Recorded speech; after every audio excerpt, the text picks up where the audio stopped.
Welcome our YouTube channel GS with Aansu. दोस्तों, बिहार प्रधान शिक्षक के लिए डीएलएड से संबंधित प्रश्नों को देखने वाले हैं इस वीडियो में। इसमें सारे प्रश्न बहुत ही महत्वपूर्ण दिए गए हैं जो आपके एग्ज़ाम में डायरेक्ट आने की पूरी संभावना है, इसलिए वीडियो को लास्ट तक ज़रूर देखें। चलिए शुरू करते हैं और आप लोग भी सोचिएगा अपना आंसर क्या हो सकता है। पहला प्रश्न है, निम्नलिखित में से किस प्रेरक को प्राथमिक प्रेरक माना जाता है? प्राथमिक प्रेरक माना जाता है शारीरिक प्रेरक को। अगला प्रश्न है, बुद्धि में व्यक्तिगत भिन्नता डैश के कारण होती है? बुद्धि में व्यक्तिगत भिन्नता वंशानुगत और पर्यावरणीय कारक के कारण होती है।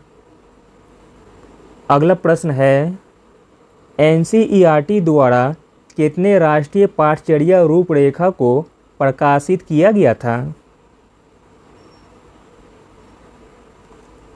एनसीईआरटी द्वारा 4 राष्ट्रीय पाठ्यचर्या रूपरेखा को प्रकाशित किया गया था। अगला प्रश्न है, विशेष शिक्षा पाठ्यक्रम किसके द्वारा नियंत्रित किया जाता है? इम्पोर्टेंट प्रश्न है। विशेष शिक्षा पाठ्यक्रम नियंत्रित किया जाता है रिहैबिलिटेशन काउंसिल ऑफ इंडिया के द्वारा। अगला प्रश्न है, अधिगम विकास की प्रक्रिया है, यह कथन किसके द्वारा कहा गया है? अधिगम विकास की प्रक्रिया है, यह कथन कहा गया था वुडवर्थ के द्वारा। अगला प्रश्न है, पुस्तक मानव प्रेरणा का सिद्धांत किसके द्वारा लिखी गई है? पुस्तक मानव प्रेरणा का सिद्धांत लिखी गई है मोसले के द्वारा। अगला प्रश्न है, किसने कहा कि रचनात्मकता मानव मन की शक्ति है जो संबंधों को बदलकर नई सामग्री तैयार करती है और इस तरह नए संबंध बनाती है?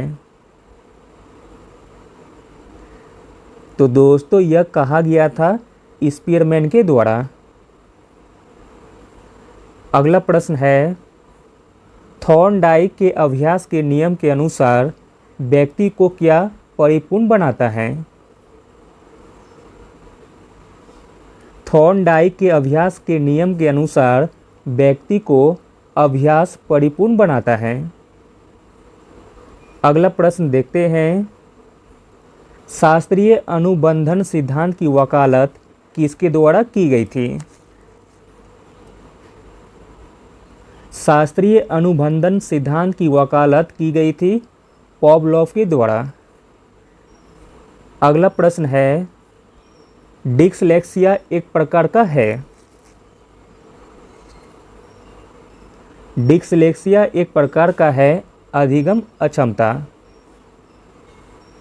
अगला प्रश्न देखते हैं, हमारे कार्य और व्यवहार आनंद पाने और दुख से बचने की इच्छा से प्रेरित होते हैं, यह किसका मत है? तो दोस्तों, यह मत है जॉन लोके का। हमारे कार्य और व्यवहार आनंद पाने और दुख से बचने की इच्छा से प्रेरित होते हैं, यह मत है जॉन लोके का। अगला प्रश्न देखते हैं, आरटीई अधिनियम के अनुसार किस आयु वर्ग के बच्चों को निःशुल्क और अनिवार्य शिक्षा प्रदान की जाएगी? बच्चों को निःशुल्क और अनिवार्य शिक्षा प्रदान की जाएगी 6 साल से लेकर 14 साल तक। अगला प्रश्न है, मनुष्यों की मौलिक प्रवृत्ति अधिग्रहित होने के बजाय आनुवांशिक होती है, यह वृत्तियाँ मानव व्यवहार के अस्तित्व में होती है, उपरोक्त मत किसका है? तो दोस्तों, उपरोक्त मत है मैकडगल का। मनुष्यों की मौलिक प्रवृत्ति अधिग्रहित होने के बजाय आनुवंशिक होती है, यह वृत्तियाँ मानव व्यवहार के अस्तित्व में होती है। उपरोक्त मत है मैकडगल का। अगला प्रश्न देखते हैं, पुस्तक हेरिडेटरी जीनियस किसके द्वारा लिखी गई थी? पुस्तक हेरिडेटरी जीनियस लिखी गई थी एफ गाल्टन के द्वारा। अगला प्रश्न है, भारतीय पुनर्वास परिषद अधिनियम 1992 डैश से संबंधित है?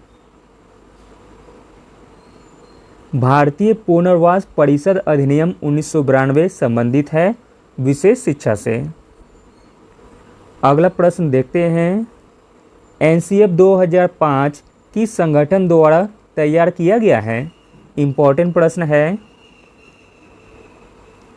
एनसीएफ 2005 तैयार किया गया है एनसीईआरटी के द्वारा।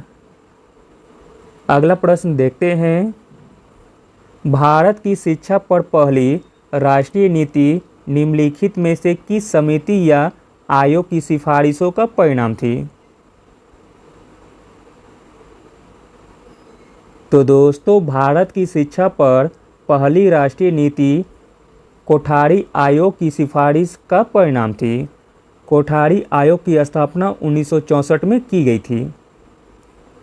अगला प्रश्न देखते हैं, ब्रेल लिपि में अक्षरों को बनाने के लिए कितने डॉट्स का उपयोग किया जाता है?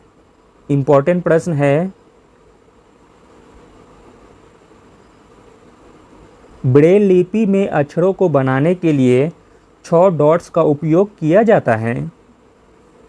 अगला प्रश्न देखते हैं, निम्नलिखित में से मनोविज्ञान को मन का विज्ञान किसने कहा था? इम्पोर्टेंट प्रश्न है। मनोविज्ञान को मन का विज्ञान कहा था पेस्टोलॉजी ने।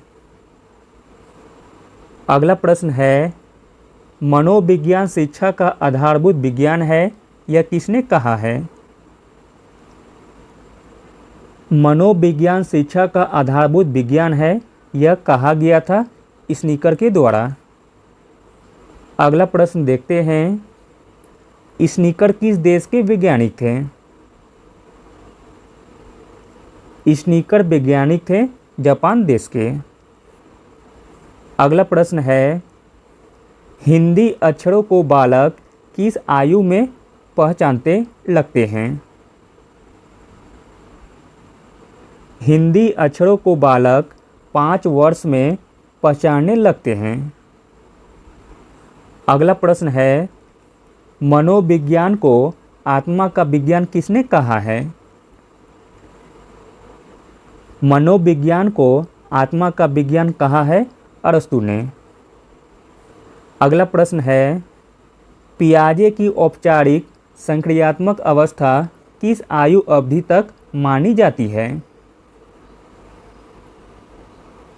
पियाजे की औपचारिक संक्रियात्मक अवस्था 11 से 15 वर्ष आयु अवधि तक मानी जाती है। अगला और अंतिम प्रश्न देखते हैं, खेलों के माध्यम से बालक में कौन सा गुण विकसित होता है? खेलों के माध्यम से बालक में नैतिकता का गुण विकसित होता है। Thank you.